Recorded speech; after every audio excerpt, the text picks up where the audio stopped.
Okay, good afternoon students. Good afternoon, sir. So today I will be teaching you how to draw polynomial cubic graphs, right? So in order to do that, firstly I want to show you guys how polynomial graphs is connected to real life worlds. Let me show you a short video.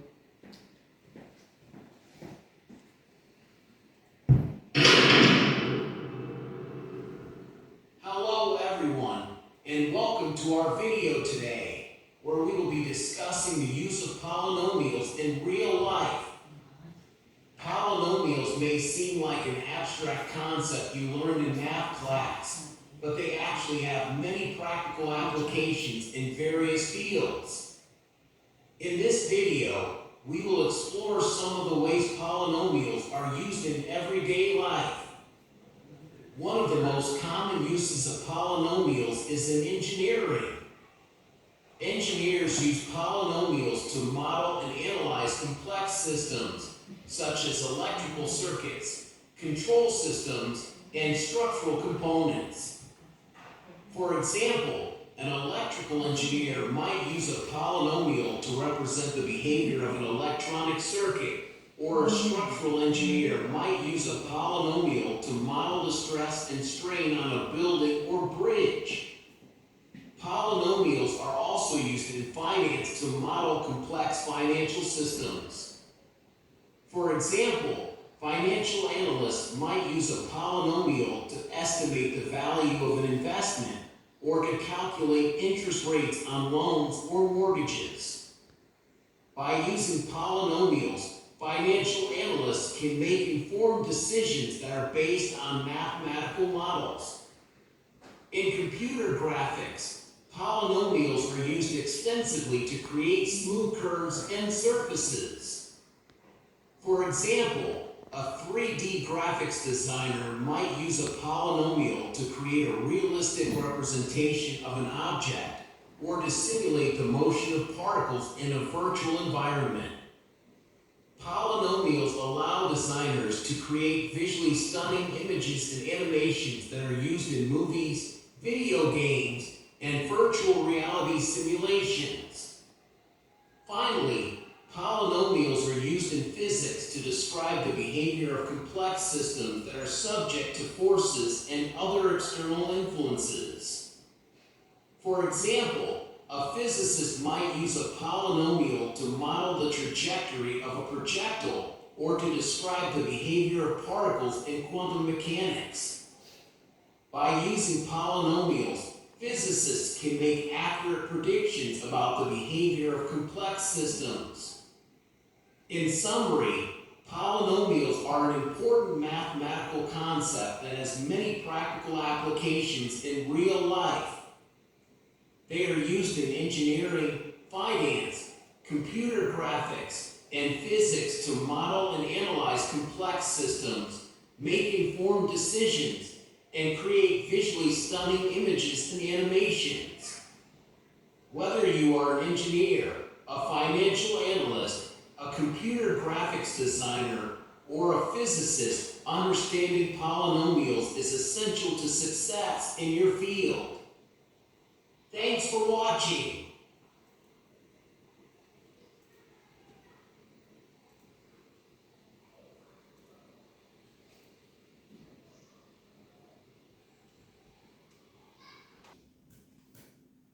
Okay, so was the video interesting?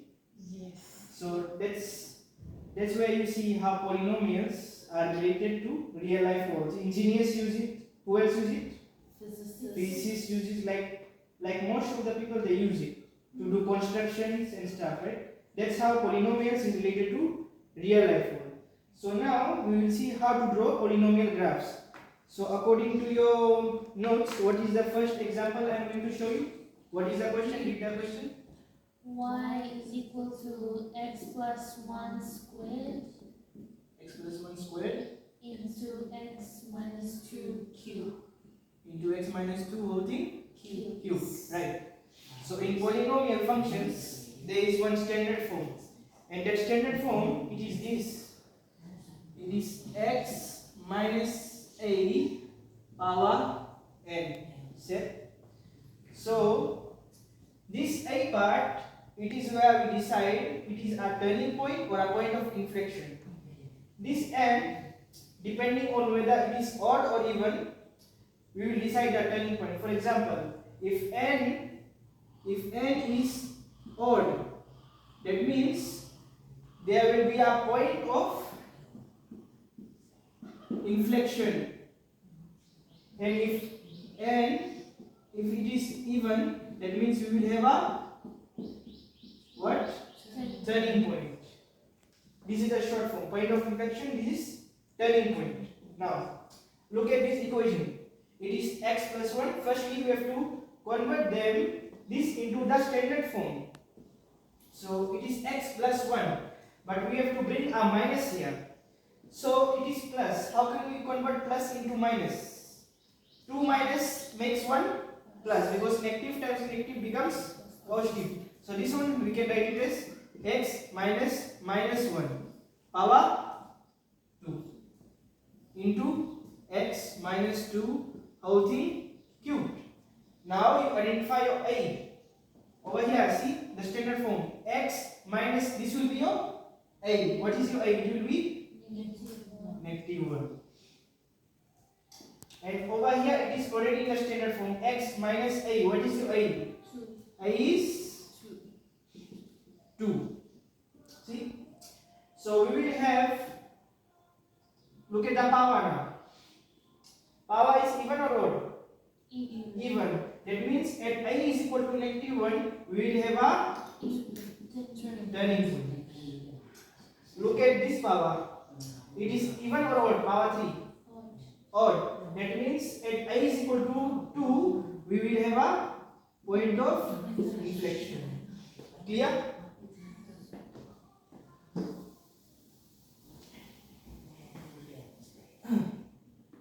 Okay.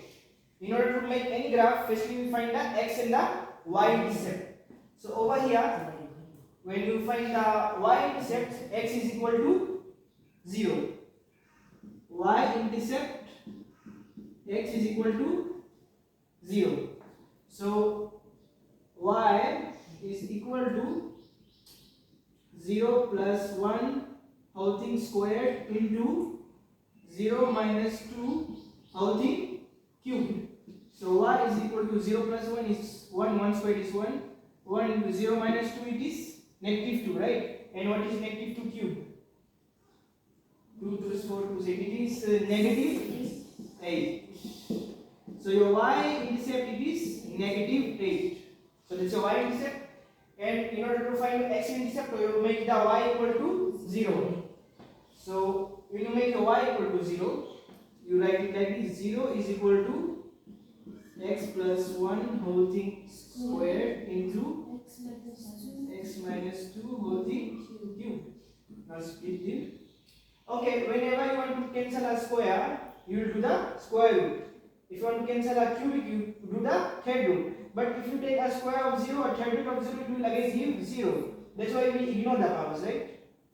So we just do x plus 1 is equal to 0, and then x minus 2 is equal to 0. So your x is equal to plus 1 comes here, it will become negative 1. So one of your x intercept is negative 1. Another one, x minus 2 is equal to 0, x is equal to 2. So your x intercepts, you already have it, it is negative 1 and 2. You have your y intercept there, you know your turning point is at negative 1 and your point of inflection is at 2.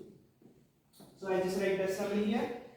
So your x intercept, it is what? Negative 1 and 2. And your point of inflection, it is at what number? 2. 2. Turning point is at negative 1. And what else? Your y intercept, it is negative 8. Now let's draw the graph. These are the main points.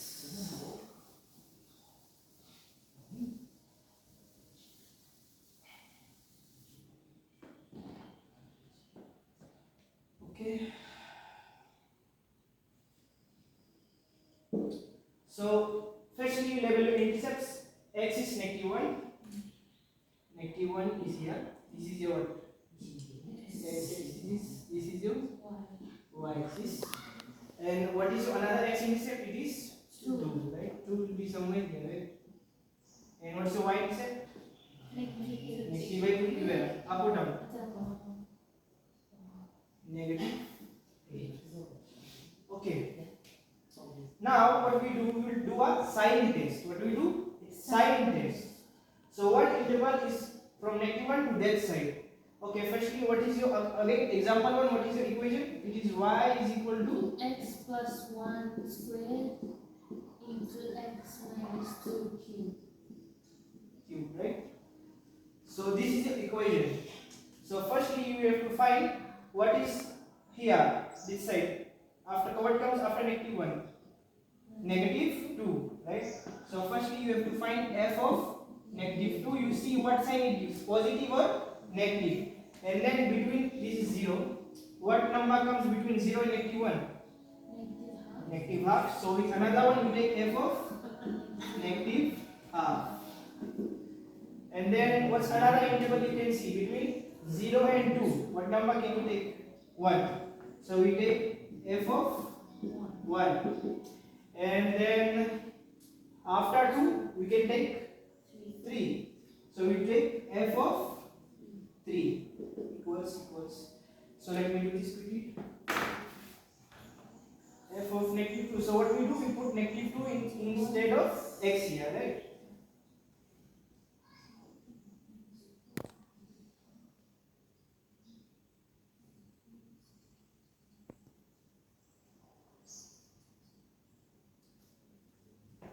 So firstly, the first one, the sign is negative.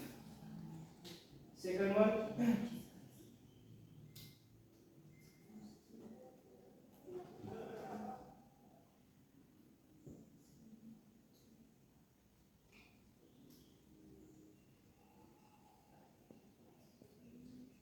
it's also negative.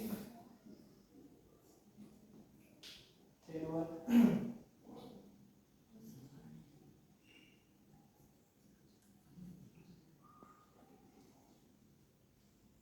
it is also negative. Because why? Okay, let's see. 1 plus 1 is 2. 2 squared is 4. 4 multiplied by 1 minus 2 is -1. And -1 cubic is, so it will be negative. F of 3, it will be what?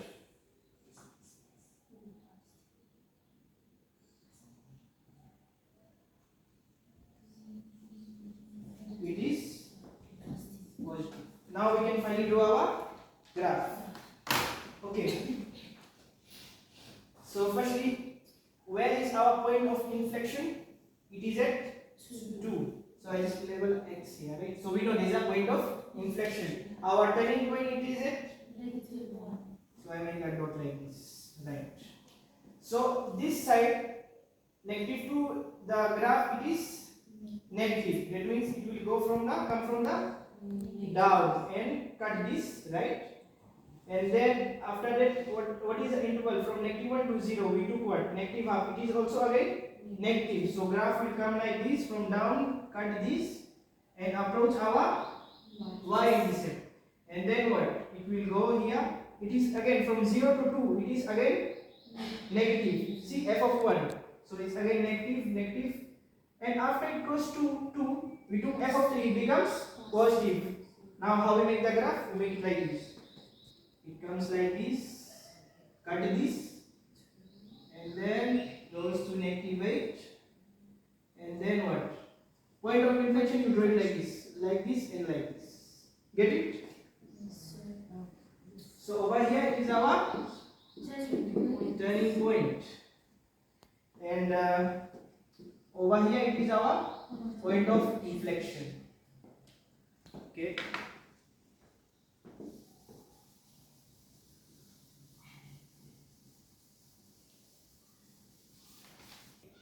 Now I want my student to do the worksheet exercise I have given on the board. Can you do it on the board?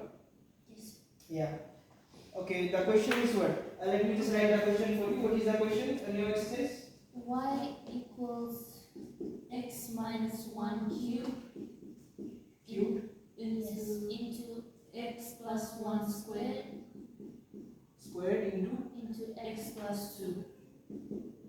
yeah.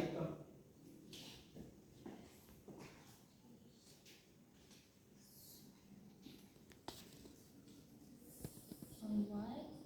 Yeah, first you find your y and your x intercepts. Y intercept x is equal to 0. And your x intercept, firstly you find your y intercept.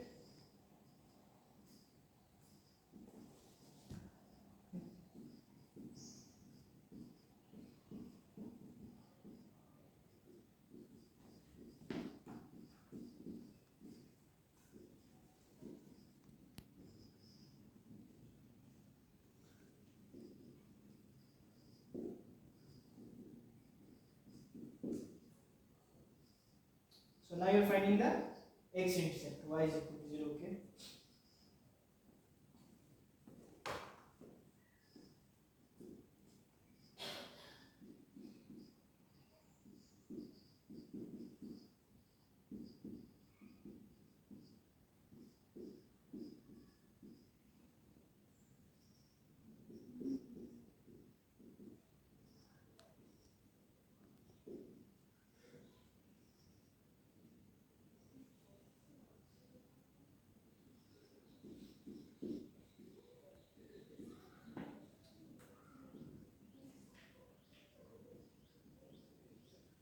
Good job. So now you have found your y and your x intercept. So after that you have to convert them into the standard form. This one is already in the standard form. You can see x minus a power 3, right? But this one you can convert it in the standard form. It is x plus 1. How can you write plus, distribute plus into, you can write it as x minus 1 power 2, right? So what is your a over here? Your a is negative 1. And what is the power? It is even. So you will have a turning point. Right. Now write this one over here. So what is your a now? Your a is 1. And the power is what? Odd. The power is odd. That means you have a point of inflection. So main things done, you have find your y intercept, x intercept, turning point and your point of inflection. Now you draw the plane graph.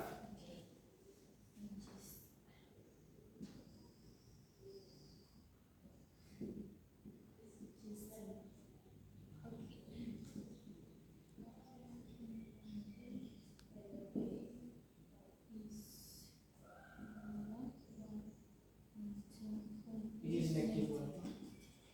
Set. Okay.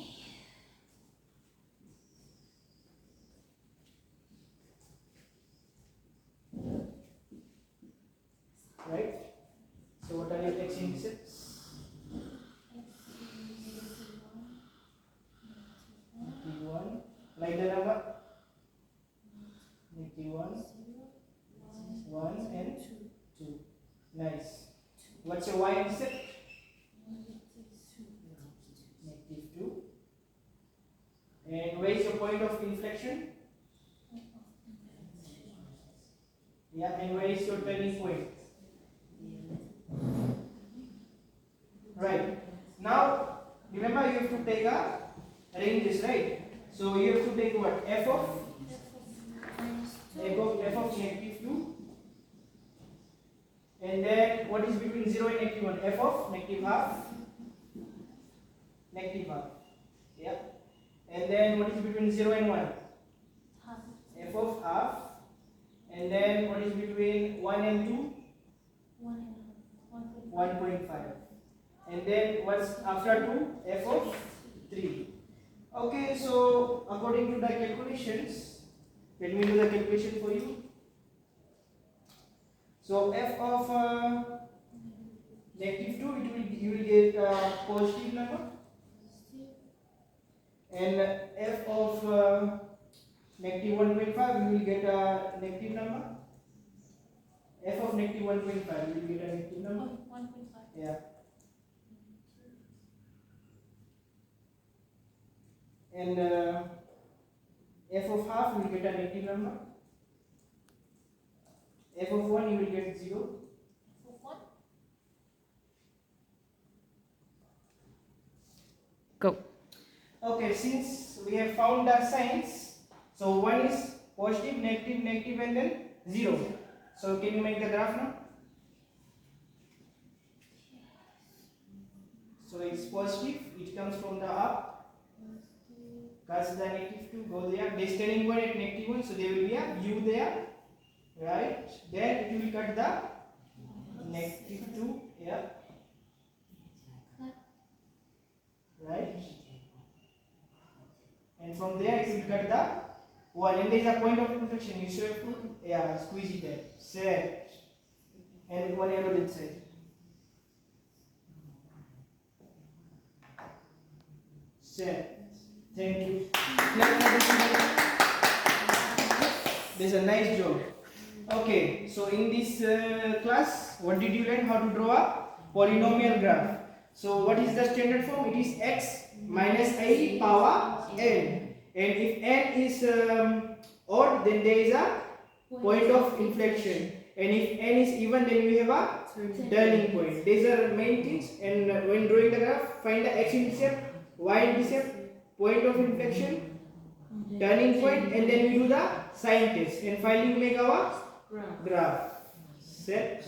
So today I end the class over here. Have a blessed afternoon.